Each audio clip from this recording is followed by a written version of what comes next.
si Binibining Karen Manglilimutang, ang inyong guro sa bidyong ito. Magandang araw mga bata! Kumusta kayo? Mabuti naman kung ganon. Ayos lang din ako.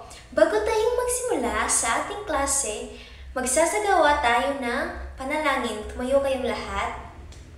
Ama po namin Diyos, maraming salamat. Ligtas mo kaming pinasapit dito sa paaralan. Naway sa gagawin naming pag-aaral ngayon, ikaw ang aming makasama nang sa ganun po, lubos nilang maunawaan ang mga aral na aking ibibigay sa mga bata nang sa ganun isa puso't isip ng bawat isa magamit nila sa pang-araw-araw nilang pamumuhay dito sa mundo. Ito lahat po ay magalang po naming pakiusap sa pangalan ni Kristo, dakilan naming tagapagligtas. Amen. Sino bang absent ngayon? Wala. Mabuti naman kung ganon. Palakpakan natin ang ating sarili. Ngayon, bago tayo dumako sa bago nating pag-aaralan, magsasagawa muna tayo ng pagre-repaso kung ano ang ating ginawa noong nakaraang Lunes. Sino sa inyo ang makapagbibigay sa akin kung ano ang ating tinalakay noong nakaraang Lunes? Sino? Ayun, si Mary Jane nagtaas ng kamay.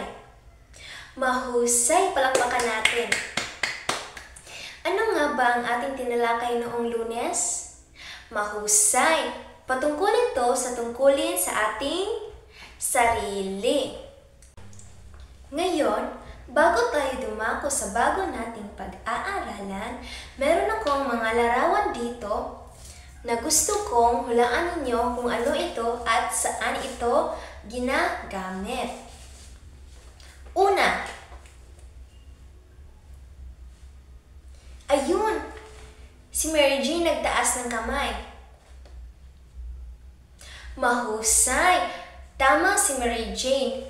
Ito ay toothpaste at toothbrush. Ginagamit ito sa paglilinis ng ating ngipin. Pangalawa,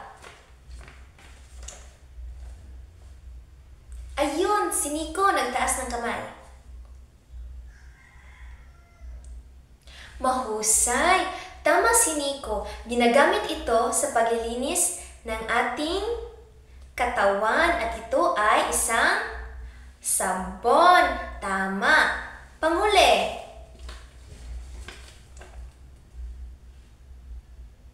ayun, si Riza nagtaas ng kamay. Tama. Ito ay suklay at shampoo. Ginagamit ito para sa paglilinis ng ating mga buhok. Palakpakan natin sila. Ngayon, mga bata, alam niyo na ba kung ano ang ating tatalakayin ngayon?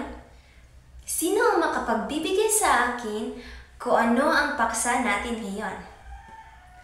Tama! Patungkol ito sa mga kagamitan sa paglilinis at pag-aayos ng ating sarili. Atin itong alamin. Ang mga kagamitan sa paglilinis at pag-aayos ng ating sarili ay mahalaga sapagkat nakatutulong ito na mapanatili ang kalinisan at kalusugan ng ating katawan. Tulad na lamang kanina, halimbawa yung suklay, sabon, shampoo, toothpaste, toothbrush, at iba pa. Maraming bagay na ginagamit natin sa ating sarili upang mapanatili ang ating kalinisan. Mahalaga ito sapagkat sa pamamagitan nito, magiging malinis ang ating katawan at nakatutulong din ito sa ating kalusugan. Lagi nating tiyakin na ang mga kagamitan na gagamitin ay maging malinis at nasa hustong kondisyon bago ito gamitin. Lagi din tayo maghugas ng kamay bago natin ito gamitin. May tanong ba kayo mga bata? Tanong. Kung ganon, wala. Ako ang magtatanong sa inyo. Ikaw, Ella, Gaano ba kahalaga ang mga kagamitan sa paglilinis ng ating katawan? Tama! Mahusay, Ella. Tama ang iyong sagot. Palakpakan natin. Ikaw naman, Nico. Tama! Tama ang iyong sagot. Mahalaga ito na mapanatili ang kalinisan ng ating katawan. Panghuli, ikaw naman, Riza.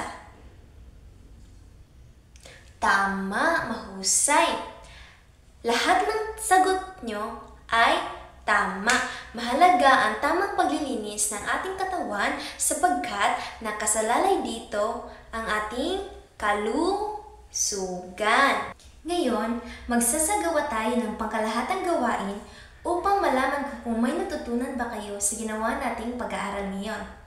Meron ako ditong dalang suklay at paiikutin ko ito at sasabayan ko ng tunog. Kung sino man yung huli matapatan nito pagkapatay ng tunog, siya yung aakto sa harap kung ano ang wastong pagsasagawa ng pagligo, pagsipilyo, at pag-shampoo ng buhok. Simulan na natin. Sige! Ayun! Si Ella ang natapatan ng suklay pagkatapos ng tunog. Ngayon, Ella, punta ka dito sa harap. Iaakto mo kung ano ang wastong pagsasagawa ng paglilinis ng ngipin o pagsisipilyo. Simulan mo na. Mahusay! Tama ang ginawa ni Ella. Palakpakan natin. Ngayon, alam kong may natutunan talaga kayo sa ating ginawang pag-aaral ngayon, kaya dumako na tayo sa ating pagtataya. Kumuha kayo ng isang buong papel at doon ninyo ilagay ang ating pagtataya ngayon. Panuto. Pagtambalin ang mga kagamitan sa hanay A sa kanilang gamit sa hanay B. Isulat ang titik ng tamang sagot sa patlang. Tapos na ba kayo? Ngayon, ating tignan kung sino yung may malaking puntos. Mahusay, Riza! Ikaw yung may pinakamalaking puntos. Palakpakan natin. Dumako tayo sa inyong takdang aralin. Bago kayo umuwi, may ipababaon ako sa iyo upang mas lalo kong malaman kung gaano kalalim ang iyong natutunan sa araw na ito. Panuto. Gumuhit ng isang larawan na inyong sarili na nagsasagawa ng paglilinis ng ating katawan tulad na lamang ng pagsuklay, pagsabon at pagsisipilyo. At pagkatapos, lagyan niyo ng label ang mga kagamitan na ginagamit ninyo. At yun lamang, maraming salamat. Bye!